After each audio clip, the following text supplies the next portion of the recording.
Bonjour à toutes et tous, c'est Christian Clot, en direct de la mission Deep Time. Finalement, si la mission Deep Time est une très belle mission intellectuelle d'une quinzaine de personnes vivant dans un nouveau système de vie qui doit s'organiser totalement, c'est d'abord et avant tout aussi une grosse mission scientifique de compréhension sur les capacités humaines à fonctionner, à s'adapter dans un système totalement anomique, à savoir un système qui n'a plus les mêmes normes de vie que celles que nous avons l'habitude d'avoir en général et qui implique une nouvelle fonctionnalité, une nouvelle mise en place de structures de vie.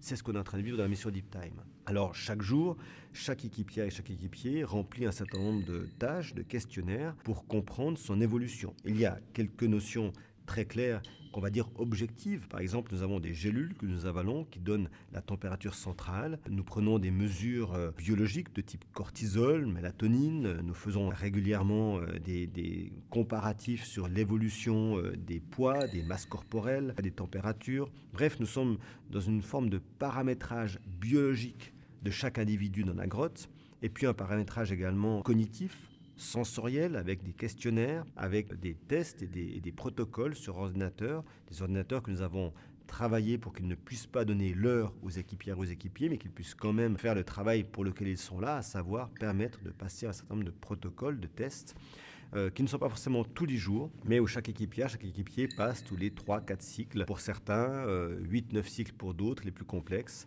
Et puis, tous les 5-6 cycles, nous avons des évaluations biologiques avec des prises de sang, avec des prises de données corporelles. Bref, tout un environnement de travail que chaque équipier peut faire plus ou moins seul au long cours de sa mission. Puis bien sûr, ensuite, nous avons des protocoles plus lourds qui demandent là des opérateurs. C'est le cas de Margot Romaud-Monnier et de moi-même qui faisons passer des tests plus complexes, notamment pour utiliser des machines de VR, de réalité virtuelle, qui permettent de plonger chaque équipier dans des nouveaux mondes, des nouveaux systèmes qui permettent de réaliser des exercices de sensorialité pour comprendre comment nos sens, la vision, la posture, la perception situationnelle, l'odorat, le goût, le toucher, bref, tous ces sens qui sont constitutifs d'un être humain, comment ces sens évoluent, se transforment éventuellement ou s'adaptent pour faire face à la situation actuelle. Nous avons également des électroencéphalographies qui permettent de comprendre les charges électriques dans le cerveau. Nous faisons un certain nombre de tests sous électroencéphalogramme qui permettent bien entendu de mieux comprendre comment évoluent nos fonctions cognitives, notre cerveau dans une situation comme celle-ci. Et de même, nous utilisons l'électroencéphalographie beaucoup plus simplifiée pour le sommeil, puisque régulièrement la nuit, nous portons des appareils sur nous-mêmes qui permettent de déterminer nos cycles de sommeil de manière extrêmement précise. Et puis nous avons enfin toute une batterie de tests beaucoup plus axés sur la sociologie, l'éthologie, la capacité de ce groupe fonctionner ensemble, sur le leadership, la coordination d'équipe, la coordination de chaque individu dans une équipe. Et pour ça, nous avons des batteries de tests, là encore, avec des questionnaires, avec des observations situationnelles, avec des caméras qui nous observent aussi, qui vont permettre de mieux comprendre comment un groupe qui, plongé dans un système nouveau, arrive à recréer, et en quel timing, avec quels moyens, un système fonctionnel qui lui permet non pas simplement d'être dans un lieu et dans une situation, mais de fonctionner, de créer, de travailler peut-être dans un milieu nouveau. Et c'est tout le questionnement de Deep Time que d'arriver à mieux comprendre au-delà de la biologie individuelle, la perception, la cognition individuelle, que de comprendre aussi comment le groupe est capable de trouver une fonction collective, une synchronicité de fonctionnement qui lui permettrait, s'il avait besoin de rester là pendant plusieurs semaines, plusieurs mois, voire plus, de réaliser les tâches courantes et quotidiennes nécessaires à la vie, à la survie d'un groupe, quelle que soit sa situation. Et c'est ce qu'on est en train d'observer, c'est absolument extraordinaire à voir, c'est de la science en marche. On fait une science de terrain, dans des situations réelles de vie, avec des vraies conditions. C'est compliqué, je ne vous le cache pas. Faire marcher des ordinateurs quand il fait 10 degrés et 100% d'humidité, faire marcher des machines qui sont prévues pour des laboratoires dans des conditions aussi complexes. On a dû travailler beaucoup pour amener chaque outil, chaque machine à être étanche, à être capable de fonctionner à basse température, à consommer peu d'énergie puisque nous ne sommes pas capables de produire énormément d'énergie. Bref, il a fallu penser chaque outil, chaque élément. Malgré ça, il reste des outils qui ne sont pas prévus pour ce genre de conditions, qu'on doit préserver avec beaucoup d'attention.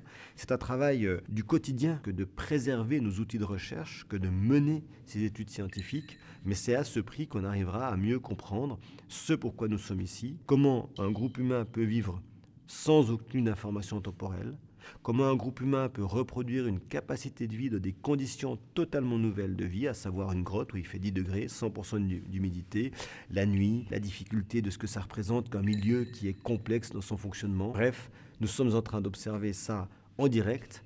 Et je me réjouis de pouvoir accéder à toutes nos données, tous nos datas qui vont être accessibles seulement lorsqu'on sera sorti de la grotte pour pouvoir lancer les analyses et comprendre cette fois de manière très concrète, de manière très scientifique, comment ce groupe a su s'adapter et fonctionner. Voilà comment nous travaillons.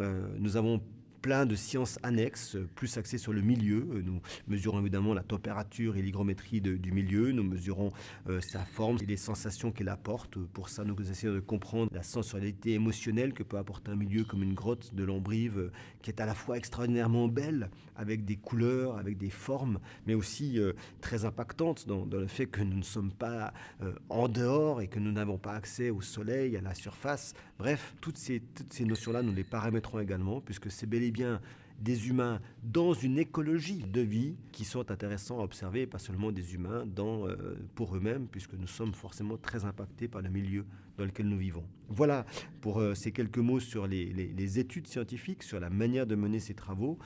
J'essaierai de vous en donner plus des informations plus spécifiques, plus concrètes sur chacun des travaux dans les cycles à venir, et puis surtout lorsqu'on sortira de cette mission. En attendant, je vous souhaite une excellente continuation pour vous en surface de la part de toute l'équipe de Deep Time qui vit de son mieux dans cette grotte, et j'espère que tout va bien de votre côté. À très bientôt, c'était Christian Clot pour Deep Time. N'hésitez pas à nous suivre sur deeptime.fr ou sur les réseaux sociaux Adaptation Institute ou Christian Clot Explorer. À très bientôt.